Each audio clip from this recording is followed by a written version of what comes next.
My mother-in-law crossed me out of her with the moment we met, just because I wasn't the kind of woman who drinks mint tea and knows the difference between nail-polish nude and sofa nude. I met my mother-in-law for the first time on a June afternoon. The sun outside blazed like a Hollywood set, but the air inside the living room was as cold as the freezer aisle at Costco. She sat squarely in the center of an ivory white sofa set, holding a glass of mint tea, her eyeliner sharp as the Manhattan skyline. The house smelled of expensive wax candles, and her voice reeked of judgment. I still remember the first thing she said after learning I was dating her son. "Oh, you look simple, not pretty, not sweet, just simple." One word that sounds harmless until it's in her hands, where it cuts like a paring knife. Barbara, that's her name, was the kind of woman who could host a Christmas party for 40 and still remember who drank cashew milk and who followed a Mediterranean vegan diet. She controlled everything with a glance, with half-spoken questions you had to interpret, and with the rare talent of making people feel lacking, even when they'd done nothing wrong. Though well into her 60s, she still wore blood-red Christian Louboutin heels, perfect curls, and nude nail polish that matched the furniture. In Connecticut high society, she was a poster child for poise, precision, and perfection. Then there was me, a middle-class woman working in interior design, who'd once dared apply for a business loan on her own to start her own company. In her eyes, I was a genetic liability. The only reason she didn't stop her son from marrying me was because she mistook my independent spirit for quiet obedience. What she didn't know was I had pride, and that pride, day after day, week after week, had to live under the same roof as a woman who was just waiting, just once, for me to slip, to prove that she was right about me all along. But I sadly never slipped, and somehow that made everything worse. That evening started with Italian wine and ended with me being written out of the entire family estate. And no, that's not a metaphor. They called it the annual family dinner. But the moment I walked into that dining room, I felt something off. The candlelight was warm as always, but the looks in their eyes, quiet, forced, like everyone had drawn straws to see who'd get to stab first. Barbara sat at the head of the table, her throne, really, wrapped in a beige cashmere cardigan, pearl bracelet on one wrist, swirling a glass of wine she never actually drank. She didn't look at me right away. No, her gaze landed on the new sister-in-law, the freshly minted blonde who smiled often, nodded on cue, and always said yes, please when offered more salad. I called her Alexa, not because that's her name, but because whenever Barbara spoke command, she answered, "Understood." "Tonight," Barbara began, in a tone that belonged to a city council meeting, "we'll have a serious discussion about tradition." I glanced at my husband, my eyes begging, but he just shrugged, like this was normal. And then they started taking turns talking about family values, legacy, unity, and who preserved the family identity and who didn't quite fit in. No one said my name. No one said daughter-in-law. They spoke as if I were just a chair in the room, present but inanimate. I heard every word glazed with morality. And then Barbara gently set her wine glass down, like a judge announcing the verdict. "We need to ensure that the family's most valuable assets, property, shares, heirlooms, are held by those who are responsible and aligned with our values. Unfortunately, not everyone sees things the same way, and that's truly regrettable." I didn't protest. I didn't scream. I just looked straight into her eyes and nodded, like I was hearing a speech I knew I'd remember for the rest of my life. As a curse. Then she pulled out a thin file, carefully placed it in front of me. "Just so you're informed," she said, "since these matters will affect your life, one way or another." I opened it, and when I saw my name, crossed out, no explanation, no discussion, I knew I was no longer family. On that new will, it wasn't just that I was removed, I was replaced. And the new beneficiary was written in plain, proud font. Alexa, not my husband, not Barbara's grandchild. Alexa, the woman who married into the family less than 10 weeks ago.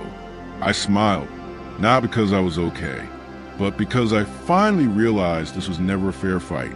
And maybe I had underestimated just how sweetly cruel a woman can be when she kills your trust with a smile and a good night. I didn't say a word on the way from the dining table to the car. In my hand, I still held the folder my mother-in-law had shoved at me, as casually as if it were an electric bill. But the message inside was clear. This has already been decided. Any reaction now is just theatrics. My husband followed behind, hands in his pockets, silent. I couldn't tell if he didn't know what to say, or if he was just waiting for me to explode first. We got in the car. I shut the door. No lights on, just the ticking of the dashboard clock. Steady and cold, syncing with the erratic beat of my heart. Finally, I turned to him. "When did you know?" I asked. No yelling, no rage, just calm. So calm it scared even me. He turned his face toward the window. Mom said she'd do it if you didn't learn to be more agreeable. Agreeable? I laughed. It wasn't a laugh of humor. It was the kind of laugh that slips out when you've been sucker punched from behind. "You mean I wasn't obedient enough?" "That's not what I meant," he mumbled. "She wants the heir to be someone who knows how to align with the family. Alexa, she's more receptive. You're more confrontational." Receptive, a new word for programmed to obey. I stared at him. The man I once loved enough to marry, the man I trusted enough to ignore every time he stayed silent, while his mother stabbed me with those perfectly polite daggers wrapped in tea-scented civility. Then I remembered, 2 months ago, he came home glowing, as if he'd won the lottery. Said his mom had generously decided to invest in a vacation home for him in Vermont, for our little family to have some space and comfort. I had hugged him that night, foolishly touched, thinking maybe, just maybe, his mother had finally accepted me. But now, stitching together the timeline, the tones, the glances, the silences, I saw it clearly. That house wasn't a gift. It was a reward for his quiet complicity. He stayed silent, not because he was ashamed, but because he knew I knew, and there was nothing left to defend. I asked one last question. "Did you know Alexa was added to the will?" He hesitated, then nodded, just one nod. No apology, no explanation, just one small nod. But it shattered everything I had worked so hard to hold together all these years in their family. This wasn't just about my mother-in-law trying to erase me. It was about my husband, slowly, silently, guiding my hand off the edge. When we got home, he got out of the car first, didn't open the door for me, and for the first time, I didn't feel pain. I felt cold, cold all the way to the tips of my fingers. The news of Barbara's cancer didn't hit like a lightning bolt. No, it cracked like tempered glass drilled at its center. Silent at first, then splintering outward into a web of fractures too deep to undo.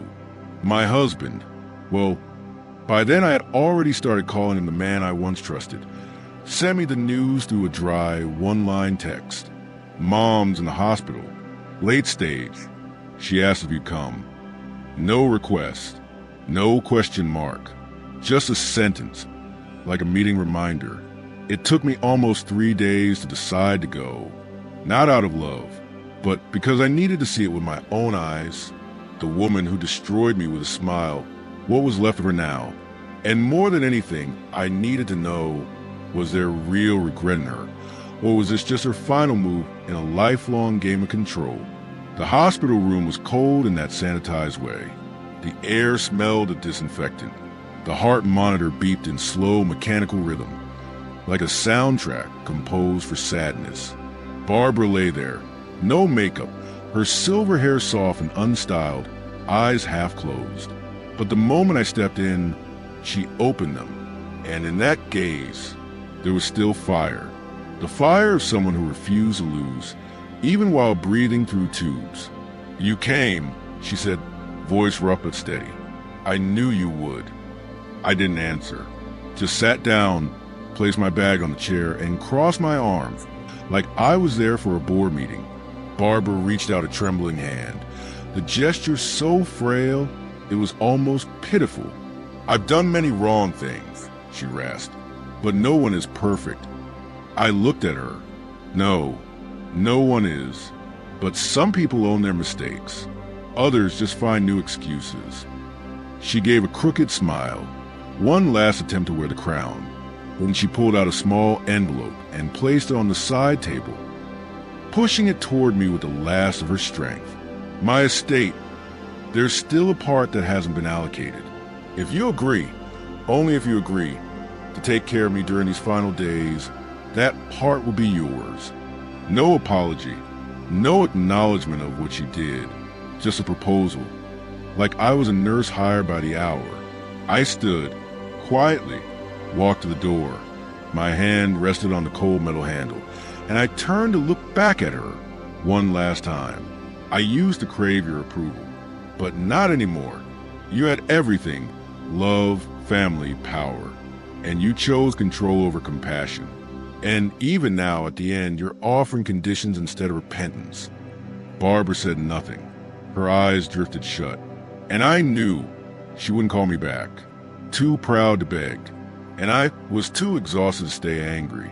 I left that room not with triumph, but with a quiet emptiness, because I understood not everyone regrets at the right time, and some people would rather die clinging to their rotten pride than lay it down and finally be free. Barbara died on a Wednesday morning, 6:12 a.m., room 314. No prayers, no hand to hold, no whispered words of love, just the sound of the ventilator stopping and a white blanket pulled up to her chin. 3 days earlier, I saw her one last time. She lay on her side, eyes sunken, lips dry like paper. When she saw me walk in, she tried to lift her arm. Her hand shook like it no longer belonged to her body. I stood still, didn't move closer, didn't walk away, just waited to see what she had left to say. "Will you hold my hand?" she asked. It broke from her lips like a landslide, slow, heavy, irreversible. I walked to her side, sat down, but didn't take her hand. Instead, I said, "When you cut me out of the will, did you think a day like this would come?" She closed her eyes. A single tear fell onto the pillow, but she didn't say, "I'm sorry." Didn't say, "I was wrong." She just whispered, "I thought you'd leave, but you stayed. And I know now, I bet on the wrong thing." I said nothing. Her hand still hung there, waiting, like a late ritual of redemption. Finally, I placed mine over hers, softly, but just enough for her to feel warmth. She closed her fingers, weak, like she was asking for a second chance. She knew wouldn't come. I stayed 5 minutes. Then I let go, stood up, no goodbye, just left her with the truth. Forgiven, but not forgotten. The funeral was private. Alexa cried the most. My husband gave his best performance. The lawyer read the will like it was a mortgage clause. I sat in the back. No one spoke to me. I didn't expect them to. I didn't need them to. Later, after everyone had left, I returned to the hospital room. On the table, an eye drop bottle, a faded family photo, and a note the nurse said she left for me. Not a will, not money, just a single handwritten line. "You were the last person I trusted, even after I did everything to push you away." I folded the note, put it in my pocket, and walked out. No looking back. No need to, because the final twist was this. She didn't beg me to forgive her. She begged me to help her hold on to the last shred of humanity she'd spent a lifetime trying to bury, and I gave it to her, only to walk away forever. Thank you for staying with me until the very end of the story. If you ever found yourself in a similar situation, feeling dismissed, excluded, or abandoned by someone you once trusted, please don't hesitate to share in the comments. This is a space where we listen, where we understand, and where we remind each other, you are not alone. If this story resonated with you, please consider liking, subscribing, and sharing the channel. Every bit of support helps me keep telling real stories. Raw, honest, and unapologetically human. See you in the next video.